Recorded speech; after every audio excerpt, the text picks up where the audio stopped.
Alors, suite de mes réflexions à propos d'un des passages de ce livre du puissant Alejandro Jodorowsky. Donc, hier, j'évoquais le chapitre sur Jean et surtout sur la grossesse d'Élisabeth et de Zacharie qui a perdu la foi, qui représente les pensées anciennes avant la transformation. Et donc c'est alors qu'arrive Marie qui connaît la grossesse d'Élisabeth parce qu'en fait elle en a eu l'information. Elle a traversé le pays en toute hâte et entre dans la maison de Zacharie sans frapper à la porte. Comme elle a été fécondée, elle porte un bourgeon de cellules aussi puissant que l'univers. À l'extérieur ça ne se voit pas, son ventre ne s'est pas encore arrondi, mais elle sait qu'elle n'est plus la même. Elle seule le sait, elle porte le secret. Et l'ange lui a dit qu'Élisabeth est enceinte. Alors, après avoir vécu l'expérience de sa vie, Marie veut communiquer avec quelqu'un comme elle. Elle veut voir sa semblable. Autrement dit, sans jugement, je vous propose ça, autrement dit, de son niveau. Quelle est la plus grande joie d'un être illuminé?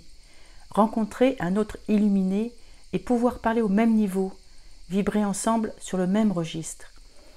Alors ça, sans jugement, je pense qu'un grand sportif qui rencontre un gros sportif, ils ont vraiment quelque chose à partager, ils vibrent au même niveau de désir, de joie, de compréhension. Quelqu'un qui n'a jamais fait de sport, je pense, ne peut pas comprendre la jubilation d'un corps qui est dans la performance, dans la gagne. Voilà, chacun son registre. En tout cas, je vous partage celui au niveau de la conscience, de l'illumination, d'une conscience, un certain niveau de spiritualité. En général, quand nous sortons d'une méditation, d'une période de travail sur nous, ou quand nous venons d'acquérir une nouvelle connaissance, nous retournons à la vie quotidienne et aussitôt on se moque de notre découverte. Nos parents, nos amis, nos voisins, tout le monde nous agresse, car il y a une conspiration contre la prise de conscience. Les gens nous ont connus tels que nous étions, avec notre médiocrité, je dirais peut-être pas forcément notre médiocrité, mais en tout cas notre non-connaissance. Et cela leur suffisait. S'ils étaient avec nous, c'est qu'ils voulaient maintenir ce niveau. C'est terrible lorsqu'un couple effectue un travail sur lui et que l'un des deux avance tandis que l'autre reste en arrière.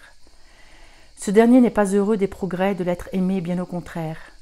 C'est même une catastrophe avec des réflexions telles que « Mais qui t'a changé?